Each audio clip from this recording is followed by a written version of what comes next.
The diaper bag slipped from my shoulder for the third time as I fumbled with my apartment keys.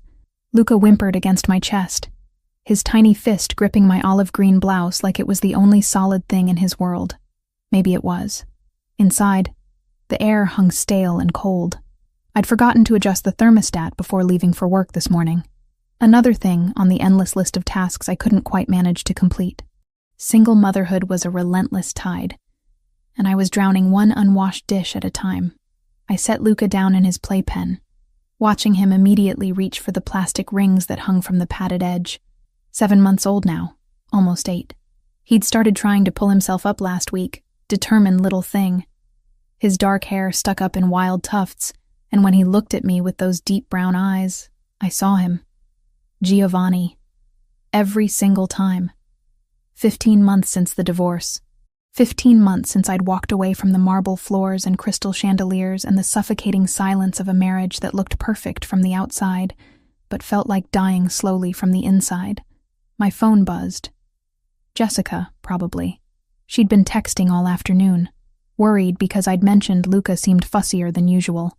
I ignored it, heading to the kitchen to warm up the bottle I'd prepared that morning. The microwave hummed, filling the quiet apartment with something that almost sounded like companionship.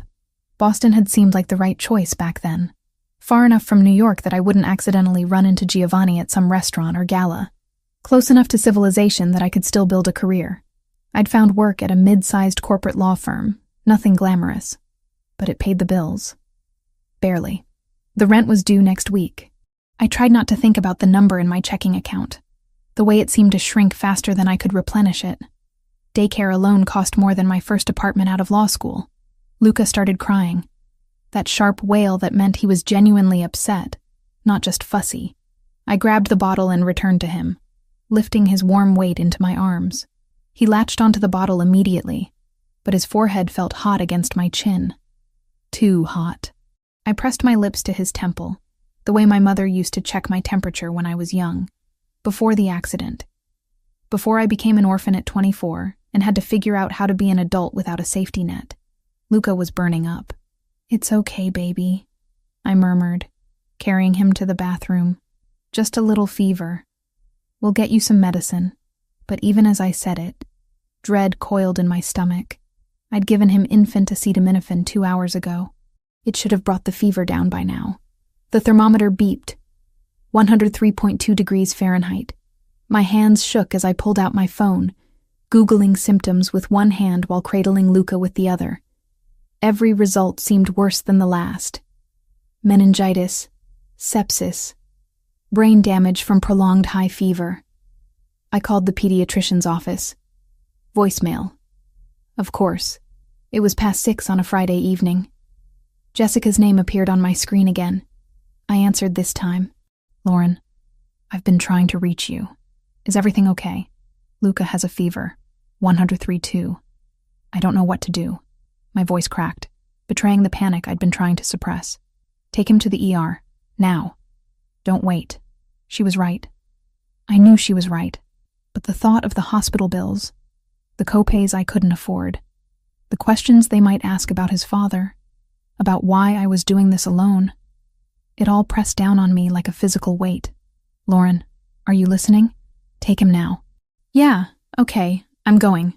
I grabbed the diaper bag again, shoved in extra clothes for Luca, his favorite stuffed rabbit with one ear that he'd chewed until it was gray and damp. My wallet, insurance card, keys. The elevator in my building was broken again. I took the stairs, counting each one, focusing on the physical effort to keep the fear at bay. 4 flights. Luca's cries had quieted to a weak whimper that scared me more than the wailing. Outside, Boston's October night had turned vicious. The temperature had dropped since I'd come home, and the sky opened up just as I reached my car. Heavy, cold rain that soaked through my blouse in seconds.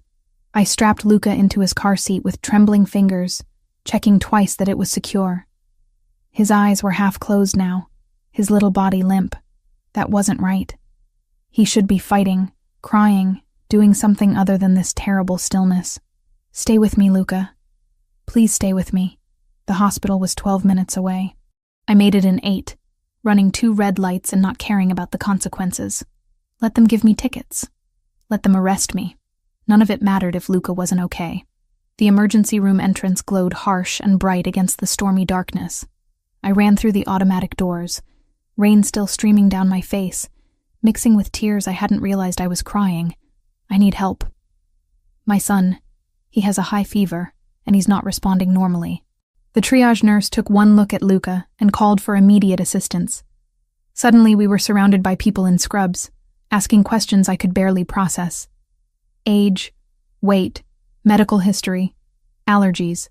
Is the father present? Someone asked. I froze. The question I'd been avoiding for 15 months, the lie I'd been living, it all came crashing down in that sterile hospital corridor. No, it's just me. They whisked Luca away through double doors I wasn't allowed to pass. A kind-faced woman in purple scrubs guided me to a small room with harsh lighting and plastic chairs that had been sat in by too many desperate people before me. Someone will be with you shortly to get more information. Try to stay calm. Stay calm. As if that was possible when my entire world was 7 months old and burning up somewhere beyond those impenetrable doors. I collapsed into one of the chairs, my wet clothes leaving dark patches on the plastic. My phone buzzed again. Jessica checking in. I couldn't bring myself to answer. What would I even say? The minutes stretched like taffy, elastic and endless. I stared at the motivational poster on the wall, something about hope and healing, and wanted to rip it down. Hope didn't pay medical bills. Hope didn't cure mysterious fevers. Hope was a luxury I'd lost somewhere between the divorce and this moment. A doctor appeared, young, tired-looking, with kind eyes behind wire-rimmed glasses. Ms. Grant, I'm Dr. Sullivan. Your son is stable for now, but we need to run some tests. His fever is concerning, and given his age and symptoms, we want to rule out some serious infections. What kind of infections? Meningitis is our primary concern. We'll need to do a lumbar puncture. The room tilted. A spinal tap? It's the only way to know for certain. But I need you to authorize the procedure, and I need complete medical history, particularly his father's. Does he have any history of immune disorders, genetic conditions, anything we should know about? Giovanni's face flashed in my mind. Strong jaw, dark eyes that missed nothing, the scar on his chin from a fight he'd never explained. I knew almost nothing about his medical history. He'd never shared that kind of vulnerability with me. Never let me pass the carefully constructed walls he'd built around himself. I don't know, I admitted. His father and I aren't in contact. Is there any way to reach him? This could be crucial. Blood type alone might help us. And if there are any genetic factors we should be aware of, we need that information. My throat closed. For 15 months, I'd kept Luca's secret. Told myself it was for the best. Giovanni had made it clear he didn't want children. Had shut down every conversation I'd tried to have about our future. When I'd discovered I was pregnant a month after the divorce was finalized, I'd been standing in a new apartment in a new city, starting a new life. Telling him had seemed like surrendering that fresh start, like giving him power over me again. But this wasn't about me. This was about Luca. I can try to reach him, I heard myself say. Dr. Sullivan nodded, relief evident in his expression. Please do. Time matters here. A low rotor thumped outside the ER later, confirmation of what I already suspected. Giovanni hadn't driven. He'd taken a helicopter. Of course he had. We'll begin preparations for the lumbar puncture, but having his medical history could change our entire approach. He left me alone again. I pulled out my phone, staring at the blank screen like it was a weapon that could destroy everything I'd carefully built. I didn't have Giovanni's number anymore. I'd deleted it the day I moved to Boston, a symbolic gesture that had felt empowering at the time. But I knew someone who would. My old attorney had handled the divorce. She'd have his contact information in the case files. It was past 7 now. She wouldn't be in her office, but I had her cell phone number, saved for emergencies. This qualified. She answered on the 4th ring. Lauren? Is everything okay? I need Giovanni's phone number. It's an emergency. There was a pause. Lauren, I don't think that's a good idea. The divorce was contentious enough without reopening. My son is in the hospital. They need his father's medical history. Please. Another pause. Longer this time. Then, give me 5 minutes. I'll text it to you. Those 5 minutes felt like drowning. I paced the small room. 7 steps one way, 7 steps back, counting them over and over to keep my mind from spiraling into all the ways this could go wrong. The text came through. A number I'd once known by heart, had seen light up my phone with promises he'd never kept, plans he'd cancel at the last minute, apologies that meant nothing because the pattern never changed. I stared at it for a full minute before my fingers started dialing. Each number felt like stepping off a cliff. No way back. Only the terrifying freefall ahead. It rang once. Twice. 3 times. Then his voice, deeper than I remembered, rough with something that might have been sleep or irritation. Who is this? I'd rehearsed this moment 1,000 times in my head. Different versions of this conversation where I was strong, collected, in control. Every single version shattered the moment I heard him speak. Giovanni, it's Lauren. I need to tell you something. Silence stretched across the line, thick and dangerous. I could hear him breathing, controlled but alert. Giovanni had always been like that. Instantly awake, instantly aware. It was one of the things that had terrified me during our marriage. The way he could shift from sleep to fully conscious in a heartbeat, like a predator sensing threat. Lauren, my name on his lips sounded wrong after so long. Familiar and foreign all at once. How did you get this number? That doesn't matter. I need your medical history, right now. Excuse me? My voice cracked despite my best efforts to stay composed. Blood type, genetic conditions, immune disorders, anything that could be relevant. I need it immediately. Why would you possibly need my medical history at... I heard rustling, probably him checking a clock. 7:30 at night after 15 months of radio silence. The double doors swung open. Dr. Sullivan appeared, his expression urgent.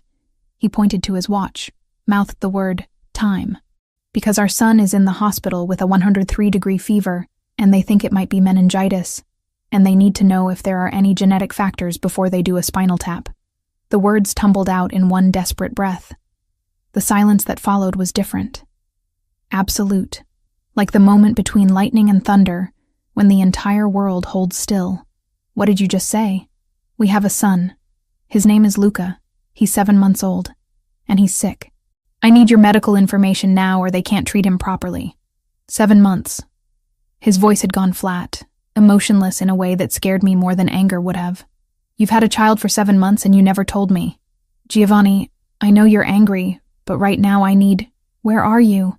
Boston General Hospital, but don't move. I'll be there in 3 hours. 3 hours? That's impossible. It's a 4-hour drive and... I said 3 hours. Give the phone to the doctor. I looked at Dr. Sullivan, who'd been hovering nearby, clearly hearing every word through the hospital quiet. I handed him the phone with shaking hands. This is Dr. Sullivan. His professional mask slipped into place. Yes, sir. The patient is stable, but we're concerned about bacterial meningitis. We need comprehensive medical history, particularly, yes, blood type AB negative. Any history of, I see, and immunodeficiencies? No family history. That's helpful. Yes. We'll prepare for your arrival. He ended the call and handed my phone back, his expression unreadable. AB negative. That's rare. Less than 1% of the population. Your son inherited it from his father. Is that why you needed to know? It could affect treatment protocols and blood product availability if we need transfusions. Mr. Moretti was very thorough. He also mentioned he's bringing his own medical team. His own team? Dr. Sullivan's gaze sharpened slightly. Ms. Grant, who exactly is your ex-husband? I opened my mouth and closed it again. How did I explain Giovanni? Successful businessman was technically true, but laughably inadequate. Dangerous man involved in things I'd never fully understood. More accurate, but not something you said to a doctor in a hospital. He's well connected. He has resources. Clearly. Dr. Sullivan made a note on his tablet. In the meantime, we're moving forward with the lumbar puncture. The medical history he provided gives us better parameters to work with. You can see Luca for a few minutes before we begin the procedure. But then you'll need to wait outside. He led me through a maze of hallways to a small pediatric room where Luca lay in a hospital crib, looking impossibly tiny, surrounded by monitors and IV lines. Someone had changed him into a hospital gown, decorated with cartoon animals that would have been cheerful in any other context. His eyes were closed, his breathing shallow but steady. The fever had left his cheeks flushed, his hair damp with sweat. I reached through the crib bars and took his small hand, his fingers instinctively curling around mine even in sleep. "I'm sorry," I whispered. "I'm so sorry, baby. I should have told him from the beginning. I should have been braver, but you're going to be okay. Your father is coming, and he's going to make sure you get everything you need." A nurse entered quietly, began checking the monitors. She had kind eyes, the sort that had probably seen too many scared parents in rooms like this. "He's a fighter, your little one. Strong grip, good vitals considering the fever. We'll take good care of him. Thank you. You should try to rest while you can. Once your husband arrives, it sounds like things might get complicated." "Ex-husband," I corrected automatically. She gave me a knowing look. "Honey, I've been doing this for 23 years. No man flies across state lines in 3 hours for an ex-wife's baby unless that baby is his. And no man reacts the way your doctor described his reaction unless he's about to turn this hospital upside down." She left me alone with Luca for 5 more minutes before another nurse came to take him for the procedure. I kissed his forehead, breathed in his baby smell of milk and soap, and let them wheel him away. Back in the waiting room, time turned elastic again. I tried Jessica's number. It went to voicemail. Probably asleep by now, like any reasonable person at 8 o'clock on a Friday night. I didn't leave a message. What would I even say? The storm outside had intensified. I could hear thunder rattling the windows, see lightning flash across the dark sky. Appropriate weather for the moment, my carefully constructed life began to collapse. Giovanni was coming. Giovanni, who I'd loved desperately and left decisively. Giovanni who'd shut me out of every part of his real life while expecting me to play the perfect wife in public. Giovanni, who'd made it abundantly clear he didn't want children when I'd tried to discuss our future. I'd asked him once, 6 months into our marriage, if he ever thought about having a family. We'd been in bed, one of the rare nights he'd actually been home before midnight, and I'd felt brave enough to broach the subject. "Why would I want that?" he'd said, not unkindly, but with absolute finality. "Children are targets, liabilities. Anyone in my position knows better than to give the world that kind of leverage." I hadn't understood what he meant then. Too naive to grasp the reality of his world. I'd just heard the rejection, felt it settle into my bones like a weight I'd carry through the rest of our doomed marriage. So when I'd seen those 2 pink lines on the pregnancy test a month after signing divorce papers, standing in my new Boston apartment with boxes still unpacked around me, I'd made a choice. I'd chosen to protect my child from becoming what Giovanni feared most. A target. A liability. Leverage. Now, watching the storm rage outside, I wondered if I'd protected Luca at all or just delayed the inevitable. A commotion at the emergency room entrance snapped me from my thoughts. Raised voices. The sound of someone trying to impose rules and being completely ignored. I stood up, drawn toward the noise even though I knew what I'd find. Giovanni Moretti strode through the emergency room like he owned it. And maybe he did. Maybe he owned half of Boston, and I'd just never known. He wore a black suit despite the hour, perfectly tailored, not a thread out of place. His dark hair was slightly damp from the rain, pushed back from his face in a way that highlighted the sharp line of his jaw, the scar on his chin that I'd once traced with my fingers in the dark. Behind him came 3 other men, also in suits, moving with the same predatory grace. One of them carried a medical bag, the private doctors he'd mentioned. His eyes found mine across the crowded emergency room. The world seemed to contract to just that moment, that look. I saw fury there, barely contained, but underneath it, something else. Fear. Raw and real and so unlike him that I almost didn't recognize it. He crossed the distance between us in seconds. I'd forgotten how tall he was, how his presence could fill a space and make everything else feel small. "Where is he?" "They're doing the lumbar puncture. We have to wait." "Show me where." "Giovanni, they won't let you back there. They have protocols." I don't care about their protocols. That's my son, and I'm not waiting in a room with outdated magazines while he's going through a medical procedure alone.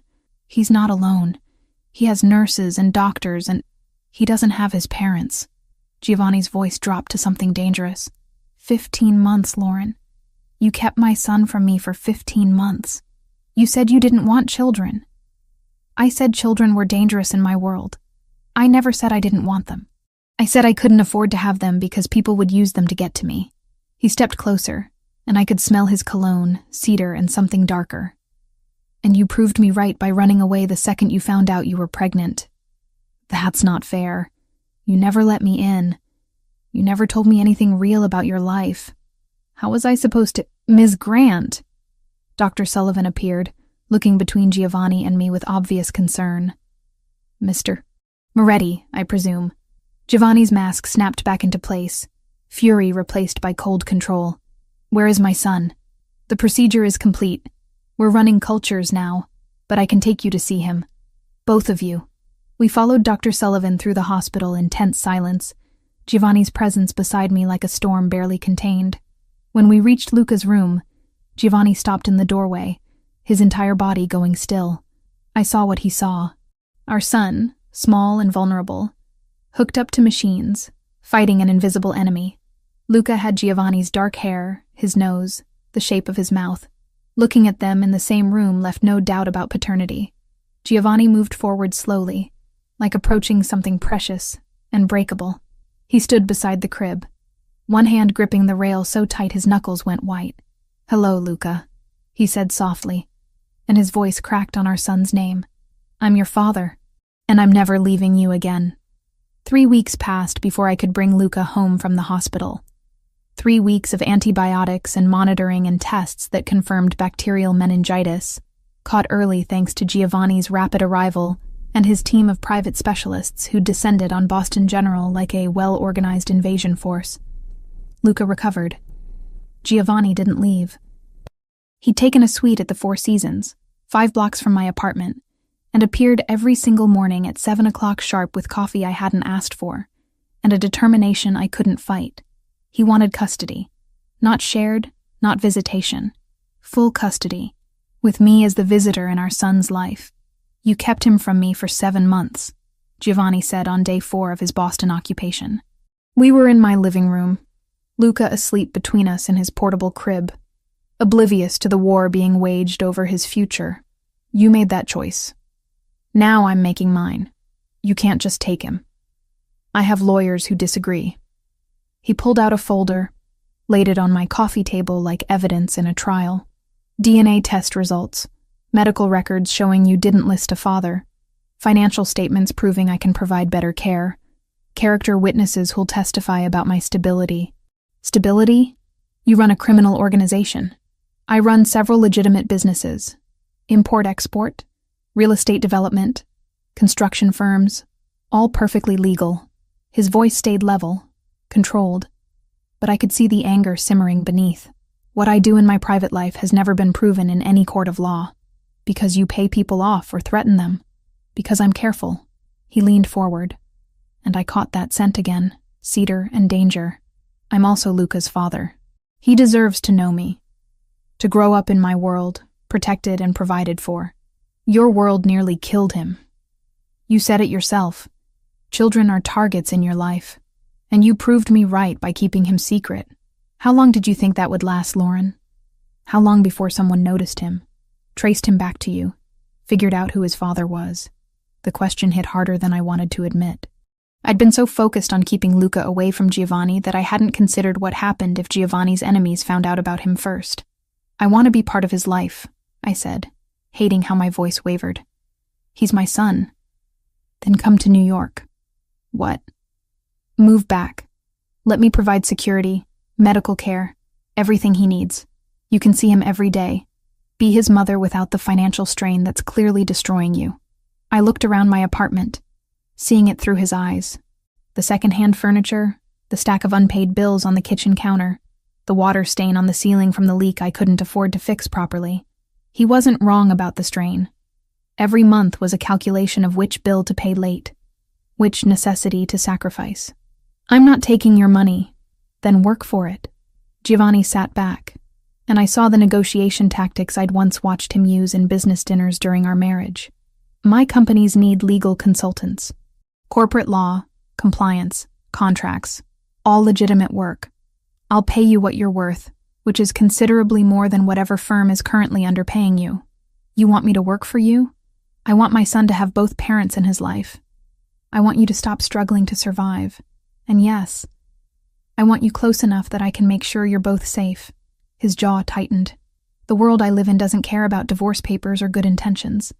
If someone wants to hurt me through Luca, they'll go through you to get to him. Separately, you're both vulnerable. Together, under my protection, you're assets I can secure. We're not assets. No, you're the mother of my child. And he's everything I didn't know I needed until I saw him lying in that hospital bed. Giovanni's voice dropped, becoming something raw that reminded me of the man I'd fallen in love with before the walls went up. I missed 7 months of his life, Lauren. His birth, his first smile, all of it. Don't make me miss any more. Luca stirred, making the small sounds that meant he'd wake soon, hungry and demanding. Giovanni moved before I could, lifting our son with a gentleness that still surprised me. He'd learned fast these past weeks. How to hold him, feed him, change him. He was a natural father, attentive and patient in ways he'd never been as a husband. Let me think about it, I heard myself say.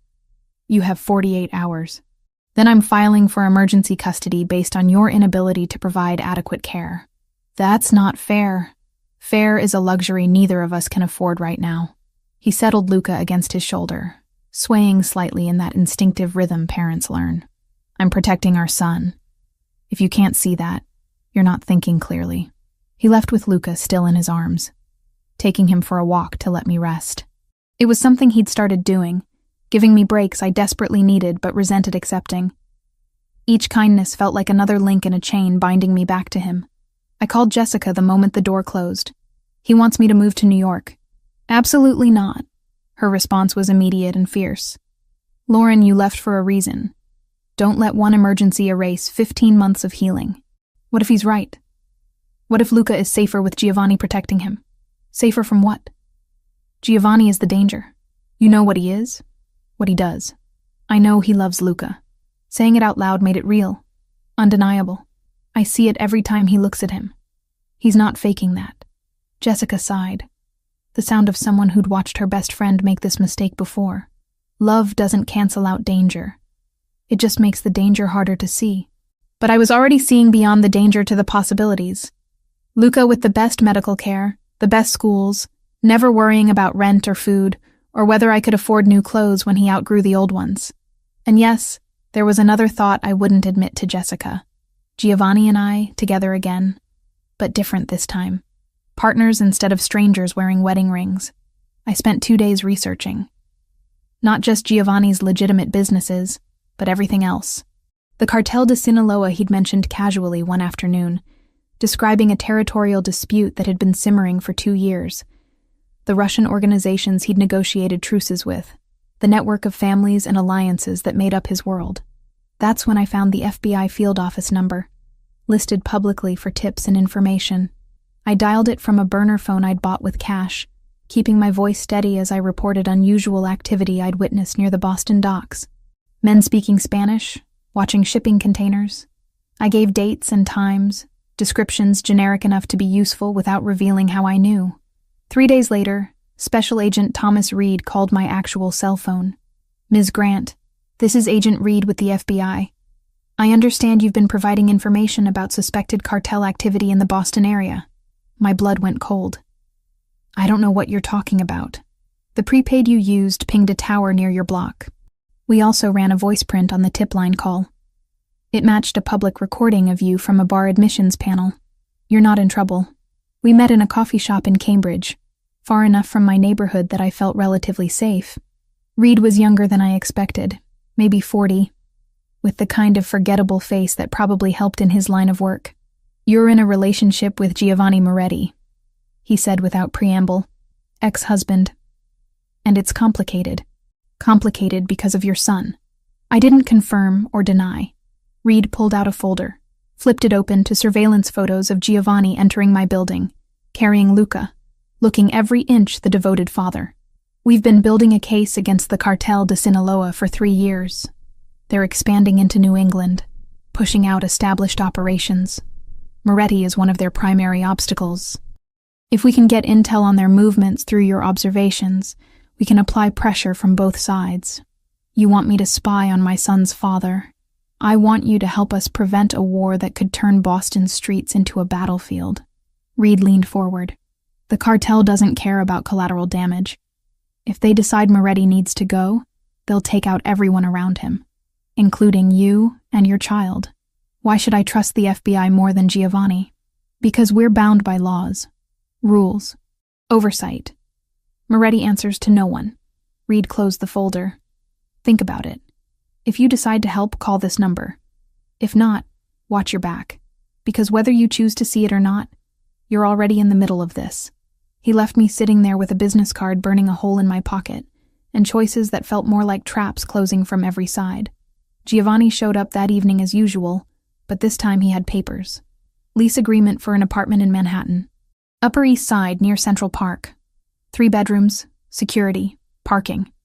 Already furnished. You can move in whenever you're ready. I haven't decided yet. Then decide now. I've enrolled Luca with a pediatric practice affiliated with Columbia Presbyterian. Best doctors in the country. His first appointment is next week. You can't just make decisions without consulting me. I'm making decisions that protect our son. You can either be part of that or fight me and lose.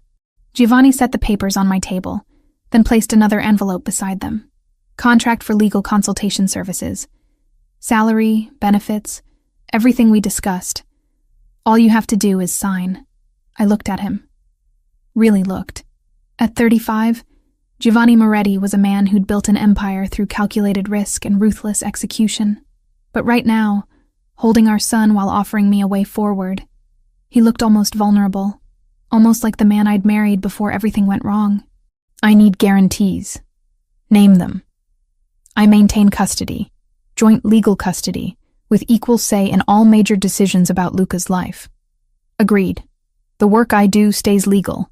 I won't be part of anything questionable. Agreed. And if I ever want to leave, you won't stop me. Giovanni's expression hardened. I can't promise that. Not if it means taking Luca somewhere I can't protect him. At least he was honest. More honest than he'd been during our entire marriage. Fine. Then I get to establish my own contacts, my own network. I'm not just your employee or Luca's mother. I'm still my own person. As long as those contacts don't compromise our son's safety. They won't. I signed the papers, watching my signature transform everything I'd built into something new and uncertain. In 2 weeks, I'd be back in New York, living in Giovanni's world again. But this time, I had Agent Reed's card hidden in my wallet, and a plan forming that Giovanni would never see coming. I was going to protect Luca from every angle, even the ones his father couldn't anticipate, even if it meant playing a game more dangerous than anything I'd faced before. The apartment Giovanni provided wasn't what I expected. Upper East Side, 14 floors up with views of Central Park through floor-to-ceiling windows that probably cost more than my entire year's salary in Boston. 3 bedrooms, marble countertops, furniture so pristine I was afraid Luca would destroy it within a week. But it was the men I noticed first, standing on the corner when I left for Luca's pediatric appointment, sitting in parked cars outside the building entrance, following 3 steps behind when I walked to the small playground 2 blocks away. Giovanni's security, he'd explained when I'd asked. Discreet, but constant. For our protection.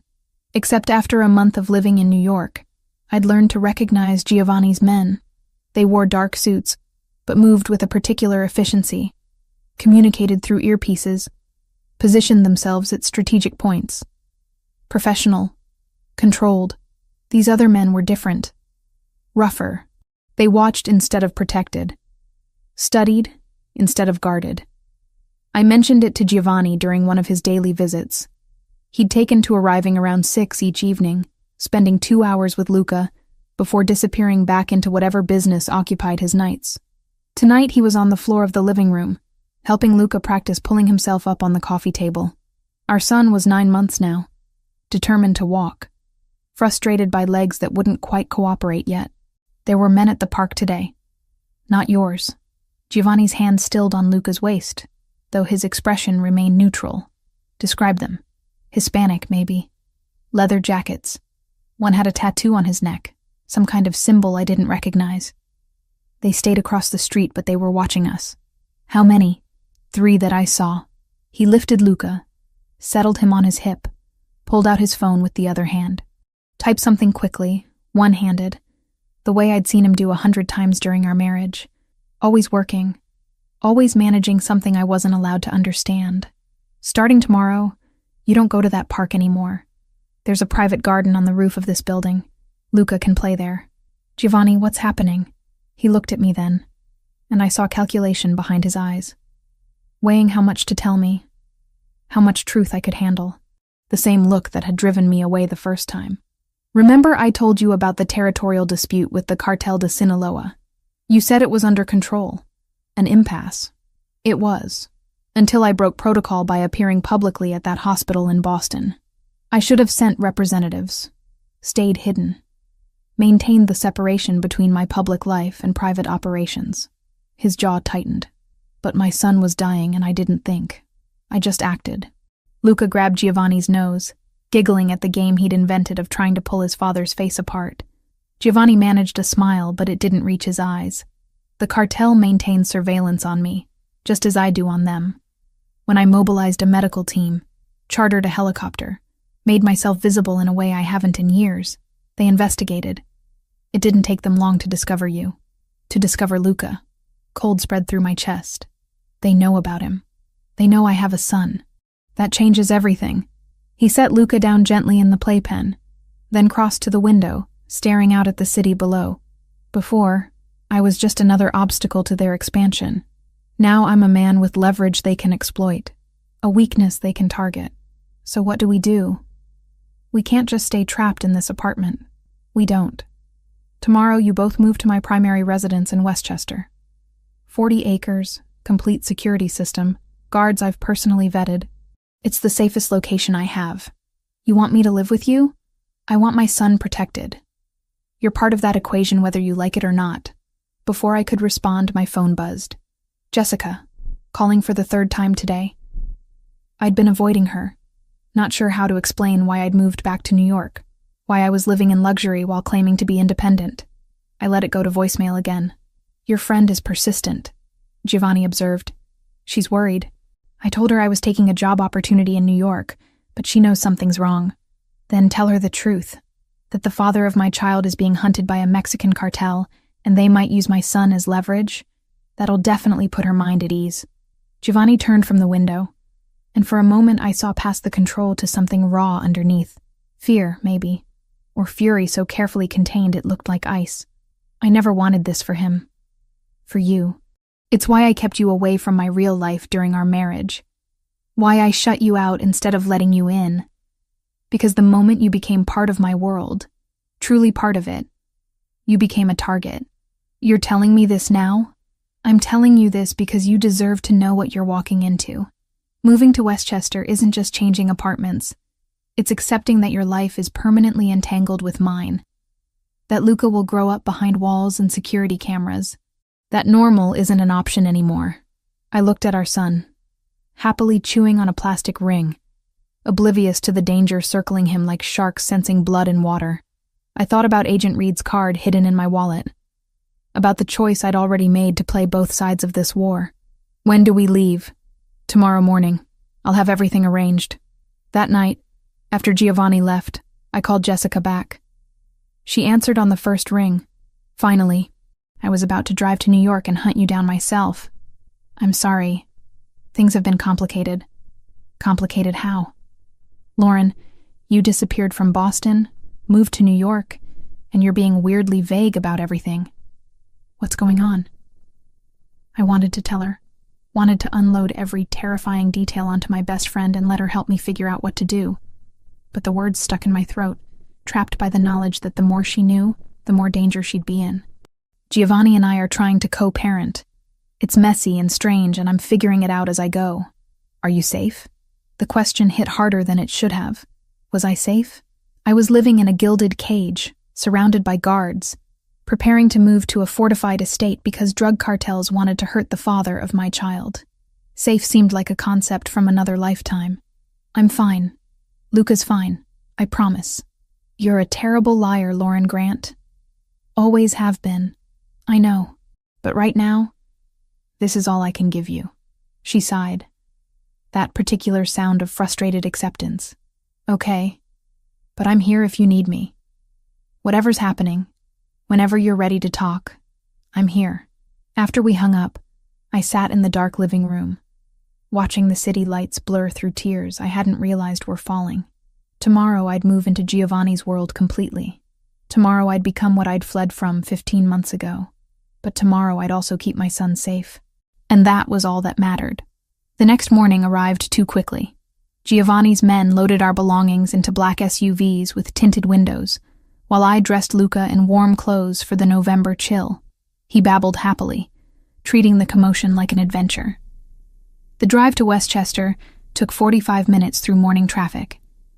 I watched the city give way to suburbs, then to estates hidden behind stone walls and iron gates. Giovanni's property appeared suddenly, the gate sliding open before our vehicle even stopped. Security so seamless it was invisible until you looked for it. The main house was massive, stone and glass and modern lines that somehow looked both imposing and elegant. Nothing like the Manhattan penthouse we'd shared during our marriage. This was a fortress disguised as a home. Giovanni was waiting on the front steps, having driven separately. He opened my door personally, lifted Luca from his car seat with practiced ease. "Welcome home," he said, and I hated how the words made something in my chest ache with a longing I thought I'd buried. Inside, the house was all clean lines and expensive minimalism, but there were touches I recognized from our marriage. The painting he'd bought at an auction in Milan. The coffee table we'd picked out together in the brief period when he'd let me help decorate our shared space. I had a room prepared for Luca on the second floor. Yours is across the hall. I assumed you'd have put me in a different wing entirely. I want him close, and you need to be close to him. His dark eyes met mine. This isn't a prison, Lauren. You have full access to everything. The security is to keep threats out, not to keep you in. But as I explored the house that afternoon while Luca napped, I saw the cameras, the reinforced doors, the panic buttons disguised as light switches. This was a beautiful prison. The walls were just made of marble instead of bars. That night, I texted Agent Reed from a burner phone I'd bought before leaving Boston. Moved to Westchester, Moretti's primary residence. Cartel confirmed surveillance. May have more information soon. His response came immediately. Be careful. You're in the center of the target now. I deleted the messages, destroyed the SIM card, and went to check on Luca. He slept peacefully in his new nursery, surrounded by monitors and guards and every protection money could buy. And I wondered if protection and prison were really that different after all. 6 weeks in Giovanni's fortress changed me in ways I didn't want to acknowledge. The nightmares started the second week. Always the same. Men with tattoos and cold eyes taking Luca from his crib while I stood frozen, unable to move or scream. I'd wake gasping, drenched in sweat, checking his nursery monitor obsessively until dawn painted the sky gray. Giovanni found me on one of those nights, curled in the hallway outside Luca's room at 3 a.m. I hadn't heard him approach, too focused on watching my son's chest rise and fall through the crack in the doorway. How long have you been sitting here? I jumped, pressing a hand to my racing heart. I don't know. An hour, maybe. He crouched beside me, still dressed despite the hour. Always working, always managing threats I couldn't see. The same dream? I'd mentioned the nightmares once, casually, pretending they didn't matter. Of course he'd remembered. Giovanni forgot nothing. They feel so real. I can see their faces. Hear Luca crying for me. Come on. He stood, offered his hand. You can't sleep in the hallway. I can't sleep anywhere. Then we'll sit somewhere more comfortable while you don't sleep. I let him pull me up, too exhausted to argue. We ended up in his study, a room I'd avoided since moving in. It smelled like him, cedar and leather, and that indefinable scent that brought back memories of better nights in our marriage. He poured 2 glasses of whiskey, handed me one without asking. I took it, let the burn chase away the lingering panic from the dream. It's getting worse, I admitted. During the day, I check on him constantly. Every sound makes me think someone's breaking in. I know it's irrational. The security here it's not irrational. It's survival instinct. Giovanni settled into the chair across from me, his face half shadowed by the single lamp burning on his desk. You witnessed a real threat. Your brain is trying to protect Luca by staying hyper-alert. It's normal. Normal would be sleeping through the night. Normal died the moment you became part of my world. The bitterness in his voice surprised me. I studied him across the dim space, seeing exhaustion etched into the lines around his eyes, tension in shoulders that never fully relaxed. Do you have nightmares? I asked. Every night for the last 20 years. About what? He swirled his whiskey, watching the amber liquid catch the light. About all the things I've done, the people I've hurt, the choices that can't be undone. His eyes lifted to mine. About losing the few things that matter. The air between us felt charged, heavy with words neither of us dared speak. This was the Giovanni I'd glimpsed during our marriage, the one who existed beneath the control and calculations. Vulnerable and raw and utterly human. Why did you really shut me out? The question escaped before I could stop it. During our marriage, why didn't you let me in? Because letting you in meant making you a target. Every vulnerability I showed you was information someone could use against me. Against us. He leaned forward, elbows on his knees. My father taught me that lesson early. Love is weakness in my world. Family is liability. The moment you care about something, you give your enemies ammunition. But you have Luca now. You clearly care about him. And look what happened. The cartel discovered him within weeks. If I'd kept you both at arm's length, hidden, separate from my operations, they never would have known. His jaw clenched. I proved my father right by choosing emotion over strategy. You're not your father. No, I'm worse. Because I knew better and I still couldn't stay away. Luca's cry through the baby monitor shattered the moment. I stood quickly, grateful for the interruption, for an excuse to escape the intensity of Giovanni's gaze. I'll get him. Let me. Giovanni was already moving, taking the stairs 2 at a time. I followed, watching him lift our son with a gentleness that still caught me off guard. Luca had started pulling himself up on furniture, determined little fists gripping anything stable while his legs wobbled beneath him. Hey, little man. Bad dream? Giovanni swayed slightly, that unconscious rhythm parents learn. Luca settled immediately, stuffing his thumb in his mouth. Your mother has those too. Must be genetic. Trauma, not genetics. In our family, they're the same thing. I wanted to argue but couldn't. Giovanni's world was violence disguised as business, power maintained through fear. And now Luca was part of it, whether I wanted him to be or not. Over the following weeks, I threw myself into work. The legal consultation Giovanni had offered turned out to be legitimate, complex corporate contracts for his import businesses. I worked from a home office he'd set up, researching compliance issues and reviewing documents while Luca played nearby.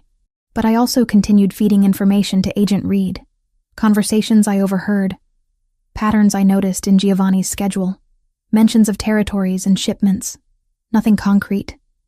Nothing that would directly incriminate Giovanni, but enough to help the FBI build their case against the cartel. The guilt ate at me every time Giovanni showed me kindness, every time he was patient with Luca, every time I caught him watching us with something that looked dangerously close to contentment. One afternoon, Giovanni found me in the library. Luca had just taken 3 full steps before plopping down on his diaper-padded bottom. So proud of himself, he'd clapped his own achievement. He's walking early. 9 months is ahead of schedule. Determined, like his father. Giovanni picked Luca up, tossed him gently in the air until our son shrieked with laughter. The sound filled the huge house, made it feel less like a fortress and more like a home. I've been thinking, Giovanni said, still playing with Luca, about what you said before we moved here. About wanting guarantees. I remember, I can't promise safety. I can't promise normal, but I can promise honesty. He set Luca down, let him practice his wobbly walking between furniture pieces. No more secrets between us. You ask me something, I'll tell you the truth. Any question? Any question. I tested him. How many people have you killed? Directly? 3. Indirectly? Through orders I've given? I stopped counting after 20. The casual admission should have horrified me. Instead, I felt something like relief. He was being honest, finally, after years of walls and deflection. Do you regret it? Some of them. Not all. The world I operate in doesn't allow for much regret. What about us? Do you regret our marriage? His eyes found mine, held them. I regret how I handled it. I regret shutting you out when I should have trusted you with the truth. But marrying you, he shook his head slowly. That's the only thing I've done right in the last 10 years. My breath caught. Luca chose that moment to lose his balance, falling forward. Giovanni caught him smoothly, lifting him onto his hip. Bedtime for you, troublemaker. I followed them upstairs, watched Giovanni handle bath and pajamas and bedtime stories with practiced ease. He'd learned fast, adapting to fatherhood like he adapted to everything else, with focus and determination. After Luca fell asleep, I retreated to my room, called Jessica on the encrypted phone Giovanni had given me for personal use, not knowing he probably monitored all calls anyway. How's the gilded cage? Jessica asked instead of hello. Complicated. That's been your answer for 6 weeks. I need more than complicated. So I told her. Everything. The cartel, the threats, Giovanni's world, the violence simmering beneath the surface of his legitimate businesses. I told her about Agent Reed, about the information I was gathering, about the impossible position I'd put myself in. Lauren, this is insane. You need to get out. I can't. Luca is safer here than anywhere else. Is he? Or are you just telling yourself that because you're falling for Giovanni again? The accusation landed hard because it was true. I was falling, had been falling since that first night in the hospital, when he'd looked at our son with such fierce devotion. He's different than he was during our marriage. Or maybe he's just showing you the parts he kept hidden before. That doesn't mean the dangerous parts went away. I know what I'm doing. Do you? Because from here it looks like you're playing both sides. And eventually, someone's going to figure that out. When they do, being caught between the FBI and a Mafia boss isn't going to end well. After we hung up, I sat in the dark, Jessica's words echoing. She was right. I was playing a game I couldn't win, gathering information for the FBI while living under Giovanni's protection, caring for him while betraying him. A knock on my door pulled me from spiraling thoughts. Come in. Giovanni entered, stopped when he saw me sitting in darkness. Are you okay? Define okay. He crossed the room, sat on the edge of my bed, close enough to touch but leaving distance between us. Talk to me. About what? About how I'm terrified every second that something will happen to Luca? About how I don't know if I'm protecting him or endangering him by being here? About how every time you're kind to me, I remember why I loved you and hate myself for being weak? The words tumbled out unchecked, raw and honest and revealing everything I'd been trying to hide. Giovanni's hand found mine in the darkness, his fingers warm and solid. You're not weak. You're the strongest person I know. You left me when staying would have been easier. You raised our son alone when asking for help would have been simpler. You're surviving in a world that's trying to break you, and you're doing it with grace. I turned to look at him, found his face inches from mine. His free hand came up, traced the line of my jaw with his thumb. I never stopped loving you, Lauren. Even when I was pushing you away, even when I was being the worst version of myself. I never stopped. Giovanni, he kissed me then, soft and tentative, asking rather than demanding. And I kissed him back, falling into the familiar taste of him, the solid warmth of his body against mine. It felt like coming home and jumping off a cliff simultaneously. When we broke apart, both breathing hard, reality crashed back. We can't do this. It's too complicated. It was always complicated. That's never stopped us before. Luca's cry through the monitor pulled us apart. Giovanni stood, and I saw him force control back into place, the vulnerability locked away again behind his usual mask. I'll check on him. After he left, I touched my lips, still feeling the pressure of his kiss, and wondered how much longer I could keep playing both sides before everything collapsed. The drones appeared 3 days after Giovanni kissed me. Small, dark shapes against the November sky, circling the property perimeter like mechanical vultures. I spotted the first one from Luca's nursery window while changing his diaper. Watched it hover near the eastern tree line before disappearing. Giovanni's security team moved immediately. Within an hour, the property went into lockdown. Additional guards materialized from somewhere, positioning themselves at strategic points I hadn't even known existed. The house transformed from fortress to bunker in the time it took me to feed Luca lunch.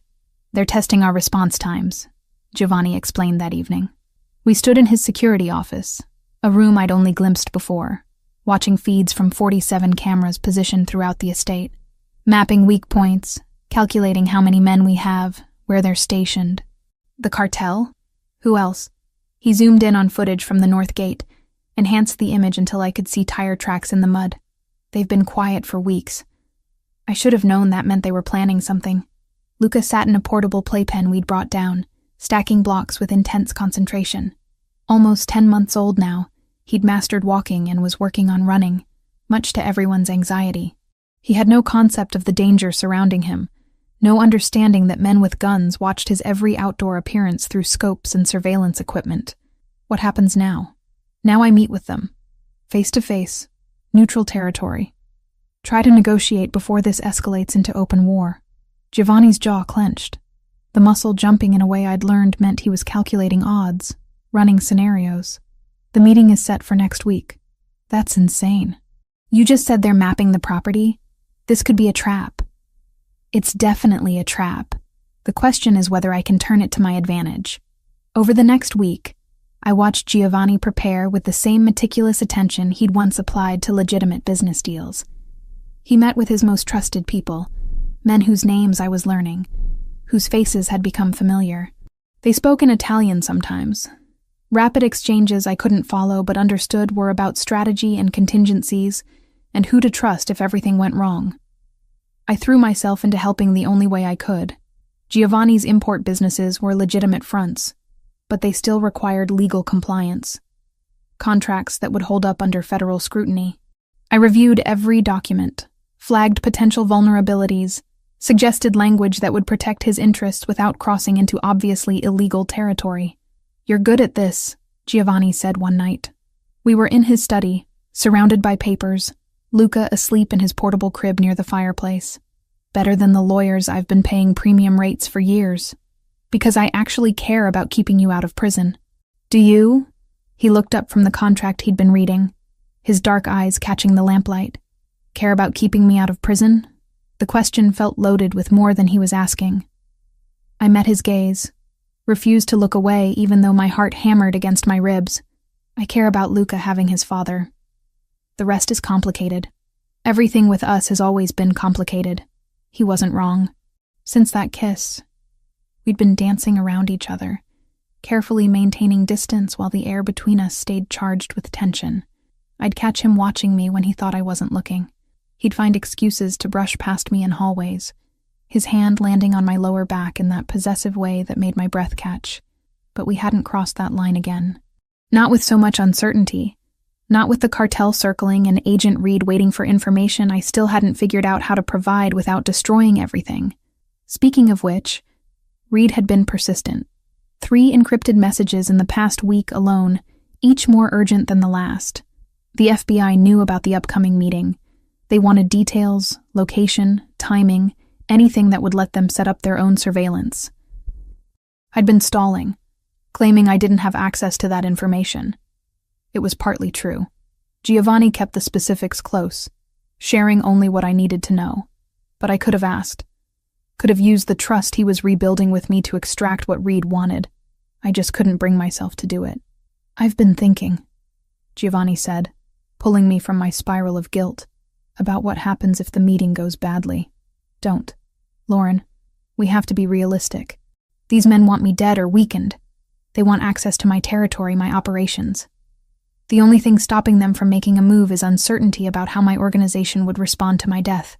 So don't give them the chance. I have to end this. I can't raise Luca in a war zone. Can't have you both living behind walls and cameras forever." He stood, crossed to where I sat, crouched down so we were eye level. But if something happens to me, I need to know you and Luca will be protected. Nothing's going to happen to you. Maybe not. Probably not. But I didn't survive this long by failing to plan for worst-case scenarios. He pulled a folder from his desk drawer, handed it to me. Legal documents. Full custody to you. Trust fund for Luca. Access to accounts that will keep you comfortable for the rest of your life. Instructions for my second-in-command about your protection.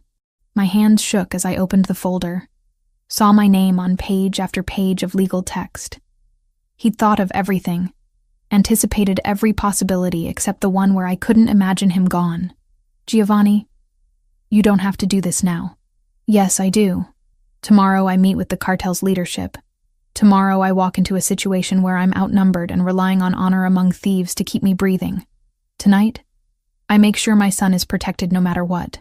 Luca stirred in his crib, making the small sounds that meant he'd wake soon. Giovanni went to him automatically, lifted him with the gentle competence that still caught me off guard.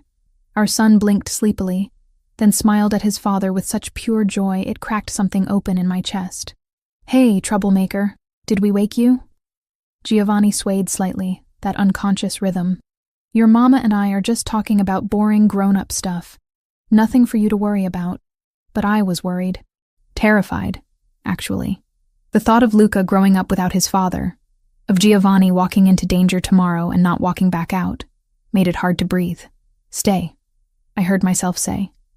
Tonight, stay with us. Giovanni's eyes found mine over Luca's head. Lauren, I don't want to be alone tonight. I don't want you to be alone. Whatever happens tomorrow, tonight we should be together. He nodded slowly, something raw and vulnerable crossing his face before he controlled it. Okay. We took Luca upstairs together, went through the familiar bedtime routine that had become our shared ritual. Bath, pajamas, story time. Luca fought sleep like he always did, determined not to miss anything, until finally his eyes drifted closed and his breathing evened out. Giovanni stood over the crib for a long time after, just watching our son sleep. I stood beside him, our shoulders touching, both of us silent with thoughts too heavy to speak aloud. I never thought I'd have this, Giovanni finally said. A family. Someone to come home to. Someone who made all the violence and danger feel worth surviving. You have it now. Do I? He turned to face me fully, his hand coming up to cup my cheek. Because some days I think you're only here for Luca. That you're tolerating me because you have to, not because you want to. That's not true. Then what is true, Lauren? What are we doing here? The question hung between us, demanding an answer I'd been avoiding for weeks. But tonight, with danger looming and uncertainty pressing in from all sides, I couldn't hide behind fear anymore. I'm falling in love with you again, I admitted. Maybe I never stopped, and it terrifies me because I know what your world costs. I know the price of loving someone like you, and yet you're still here, because the price of not loving you is higher. Giovanni kissed me then, deep and claiming and full of everything we'd been holding back. I melted into him, let him back me against the nursery wall, his body pressing into mine with an urgency that matched my own. Not here, I gasped against his mouth. Luca, my room. We barely made it down the hall, stopping twice to kiss against walls, hands already working at buttons and zippers. Inside his room, with the door closed and locked, we came together with the desperate intensity of people who knew how fragile this moment was, how easily it could be stolen. Afterward, tangled in his sheets with his heartbeat steady under my ear, I felt the weight of everything I hadn't told him, about Agent Reed, about the information I'd been gathering, about the choice I'd made weeks ago to play both sides. I need to tell you something, I started. Tomorrow. Giovanni's arms tightened around me. Whatever it is, we'll deal with it tomorrow. Tonight, just let me have this. Let me have you, without complications or confessions or anything except this. So I stayed quiet, let him hold me through the night, and prayed that tomorrow wouldn't destroy everything we'd just begun to rebuild. Giovanni left before dawn.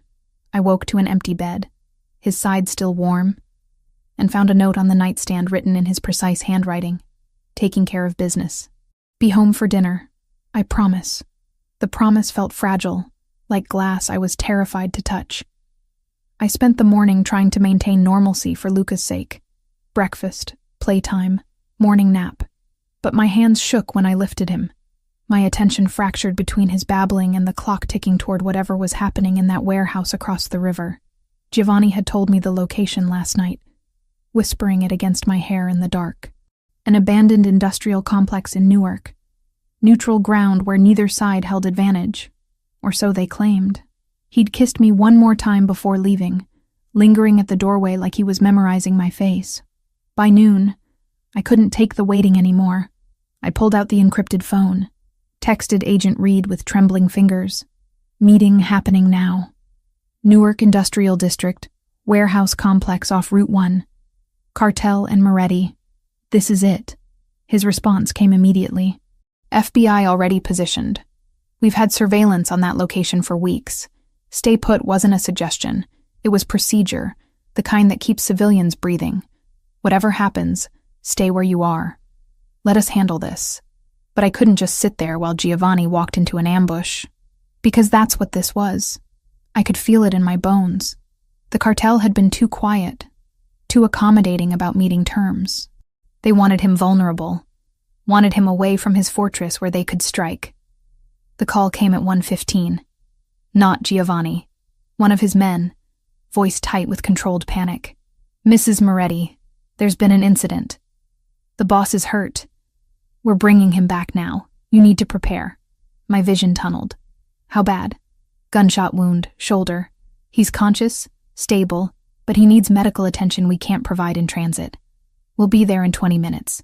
I moved on autopilot after that. Called the private doctor Giovanni kept on retainer, told him to get to Westchester immediately. Cleared the dining room table, laid out clean towels and medical supplies I'd learned to keep stocked. Asked one of the security guards to take Luca to the nursery, away from whatever was about to walk through that door. Then I called Agent Reed back. Giovanni's hurt. The meeting was an ambush. Your people need to move now before the cartel disappears. We're already moving. Multiple arrests in progress. Lauren, you did the right thing. This information, I don't care about that right now. Just make sure they can't hurt him again. I hung up, stood at the window watching the driveway. Every second felt like an hour until finally, black SUVs appeared, moving fast but controlled. They pulled up to the entrance and men poured out, surrounding a figure being half carried between two others. Giovanni, blood soaking through his shirt, face pale but set in determined lines. When he saw me standing in the doorway, something in his expression cracked. I kept my promise, he said, voice rough. I came home. The next 4 weeks blurred into a haze of recovery and revelation. The doctor removed the bullet, stitched Giovanni back together with the clinical efficiency of someone who'd done this before. No hospitals, no official reports, just another injury in a life built on violence. Agent Reed called 3 days later with updates. The FBI had arrested 7 members of the cartel's leadership during simultaneous raids across 3 states. The timing had been perfect, Reed explained, because Giovanni's meeting had drawn key players into one location while his information about their operations had provided targets for the other raids. Your cooperation was invaluable, Reed said. We couldn't have built this case without you. I didn't do it for you. I did it to protect my family. I know, but the result is the same. The cartel de Sinaloa's East Coast operations are crippled. They'll be fighting internal power struggles for years. They won't have time or resources to come after Moretti. After I hung up, I sat in Giovanni's study, processing what I'd done. I'd betrayed him, fed information to the FBI for months, used his trust against him. And somehow, accidentally, I'd saved his life by doing it. Giovanni found me there an hour later, moving carefully, one arm in a sling. He'd been pushing recovery, refusing to stay in bed despite doctor's orders. You're supposed to be resting. I've been resting for 3 days. I'm going insane. He lowered himself into the chair across from me, wincing at the movement. We need to talk. My heart dropped. About what? About how the FBI knew exactly when and where to strike. About how their timing was too perfect to be coincidence.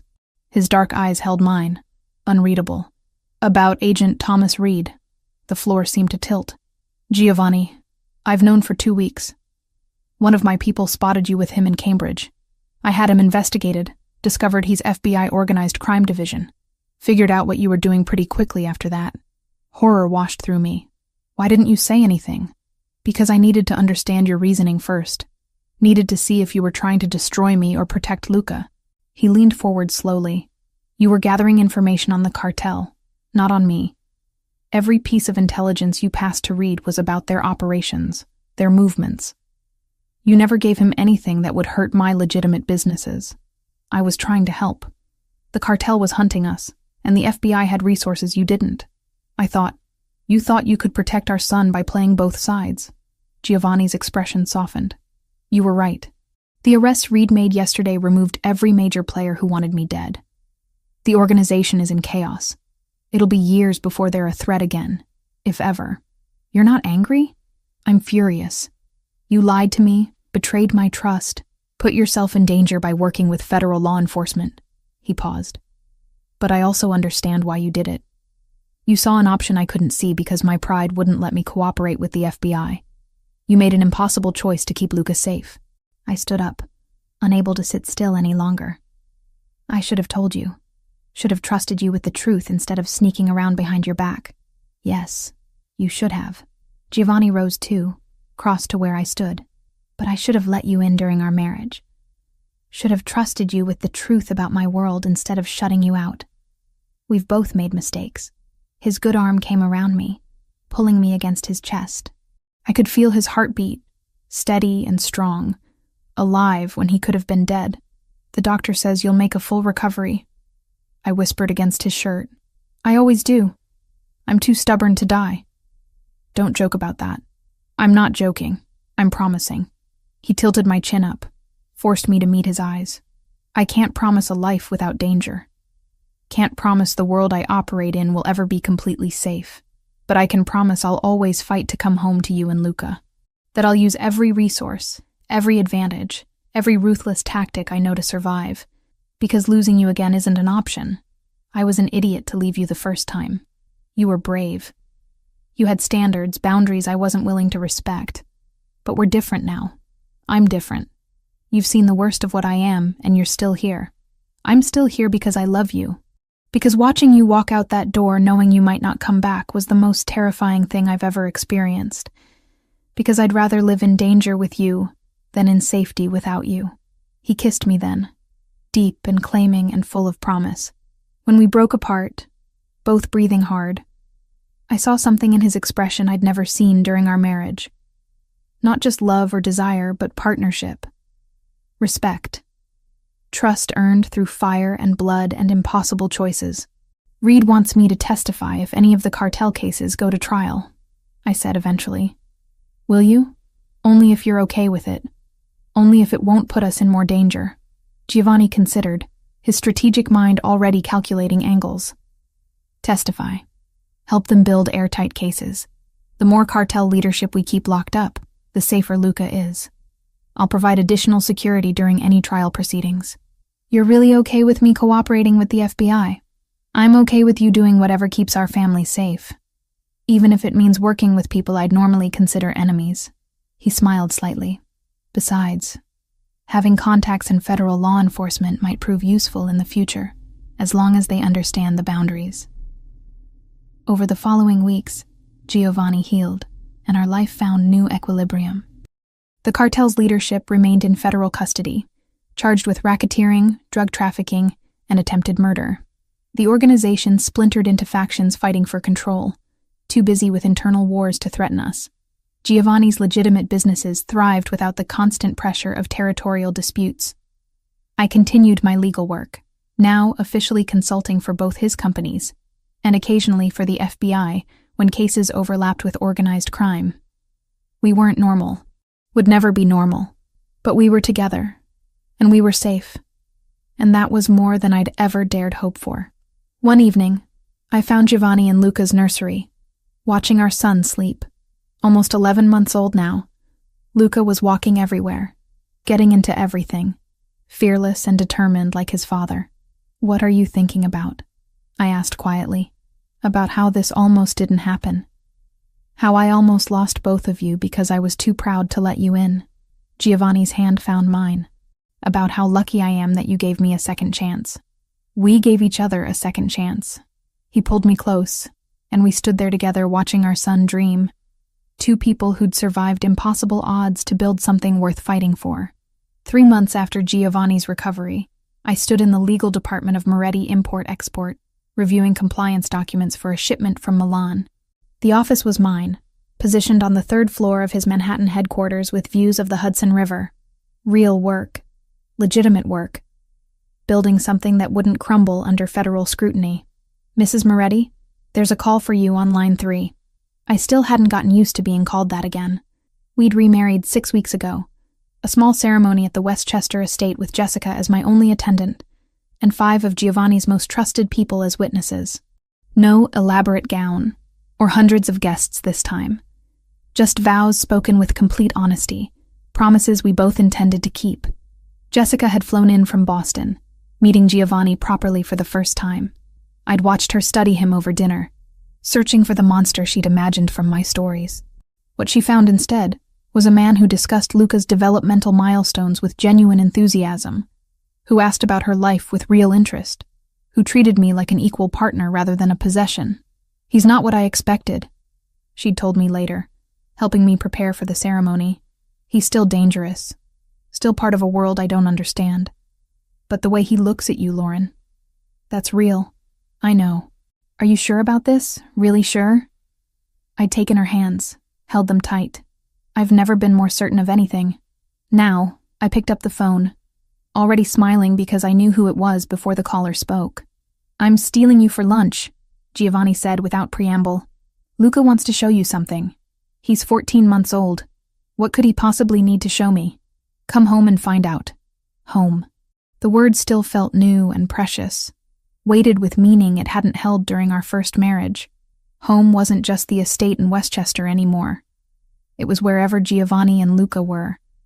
The family we'd built from ashes and second chances. I found them in the garden, despite the February cold. Luca bundled in a puffy jacket that made him look like a tiny astronaut. Giovanni crouched beside him with a child-sized soccer ball. Our son kicked it with enthusiastic inaccuracy, then shrieked with laughter when it rolled away. Again, Luca demanded, his vocabulary expanding daily. Giovanni retrieved the ball, positioned it carefully. Like this, remember? Kick with the inside of your foot. Luca kicked with his toe instead, sending the ball wobbling across the grass. He chased after it on sturdy legs, fearless and determined. So much like his father, it made my chest ache. He's going to be trouble, I said, joining Giovanni. He already is. Giovanni straightened, pulled me against his side. His shoulder had healed completely, no lingering weakness from the bullet wound. Just another scar added to the collection he carried like a roadmap of survival. But he's ours. Mama. Luca abandoned the ball, ran to me with arms outstretched. I caught him, lifted him despite the growing heaviness in my belly. 4 months pregnant now, moving more carefully, but not willing to miss moments like these. You're getting so big, I told him, kissing his cold cheeks. Soon you'll have a baby brother or sister to teach soccer. Baby, Luca agreed, patting my stomach with surprising gentleness. He'd been fascinated by the pregnancy, pressing his ear against my belly to listen, talking to his unborn sibling in his own language. This pregnancy was different from the first in every way that mattered. Planned, celebrated, shared. Giovanni had been at every doctor's appointment, his hand in mine during ultrasounds, his voice steady when I'd panicked about complications or worried I couldn't love another child as much as I loved Luca. You have an infinite capacity for love, he'd told me. That's your superpower. That's what makes you strong enough to survive my world. Agent Reed had closed his investigation 2 months ago, satisfied with the convictions they'd secured. The cartel's East Coast operations remained in shambles, leadership imprisoned or dead, the organization too fractured to pose immediate threat. Reed had offered me permanent consultant status with the FBI, which I'd declined. I was done playing both sides, done with the weight of secrets. Giovanni and I had built something better, partnership based on honesty, however brutal that honesty sometimes was. He told me about his businesses, the legitimate and the questionable, trusting me to understand the difference and help maintain the boundaries. I told him my fears, my doubts, my moments of wondering if I'd made the right choice. "I never wanted this life for you," Giovanni had said during one of those vulnerable late-night conversations. "I wanted to give you safety, normalcy, everything you deserved. I wanted partnership. I wanted to be seen as your equal, not something precious to protect. You're giving me that now. That's everything." Luca squirmed to be put down, returned to his soccer practice with single-minded determination. Giovanni and I stood together watching him, my back against his chest, his arms around me, and the child growing inside me. "Do you ever regret it?" I asked, "letting me back in, taking the risk of having a family, every single day?" I turned in his arms, ready to argue, and saw the smile tugging at his mouth. "I regret every moment I wasted keeping you at arm's length during our first marriage. Every choice I made out of fear instead of love. Every day I could have had with Luca that I missed." His hand came up, traced the line of my jaw. "But regret what we have now? Never. Not for a second." The baby kicked, hard enough that Giovanni felt it through my shirt. His expression transformed into wonder, the same look he'd worn at every ultrasound, every milestone. This was a man who'd thought family meant weakness, vulnerability to exploit. Now he understood it meant strength, purpose, something worth fighting for. "Come on," I said, taking his hand. "Let's go inside before we all freeze. I'll make hot chocolate and you can read Luca his afternoon story. The one about the brave knight? He likes that one because the knight reminds him of you. The knight always wins in those stories. Real life isn't that simple." "No," I agreed, watching Luca chase his ball one more time before scooping him up. "But we're still here. We're still together. That's winning enough for me." Inside, the house that had once felt like a fortress now felt like home. Luca fell asleep during the story, exhausted from his soccer practice, his small hand curled around Giovanni's finger. We sat there long after he drifted off, neither of us willing to break the moment. Jessica called that evening, checking in like she did every week since the wedding. "How's Married Life version 2.0? "Better than the original," I admitted. "Different. Real. And you're happy?" "Genuinely happy, not just surviving." I looked across the room where Giovanni was assembling a crib for the nursery, refusing help despite my offers, determined to build something with his own hands for his second child. "I'm happy," I said, and meant it completely. After we hung up, Giovanni abandoned the crib to join me on the couch, pulling me against him with the casual possessiveness I'd learned to treasure instead of resent. "I love you," he said quietly. "I don't say it enough, but I love you more than I thought I was capable of loving anything. I know. I love you too." Outside, snow began to fall, coating the grounds in white, muffling the world beyond our walls. Tomorrow would bring new challenges, new threats Giovanni would have to navigate, new choices we'd face together. But tonight, we had this: family, truth, love built on foundation of scars and survival, and stubborn refusal to give up on each other. My phone buzzed with a text from the legal department about a contract needing review. Giovanni's buzzed with something he'd handle in the morning. Luca stirred in his crib upstairs, settling back to sleep without waking. The baby kicked again, reminding me of the future growing inside me. This was our life now. Complicated, dangerous, imperfect, but ours. And I wouldn't trade it for any version of safety that meant losing him.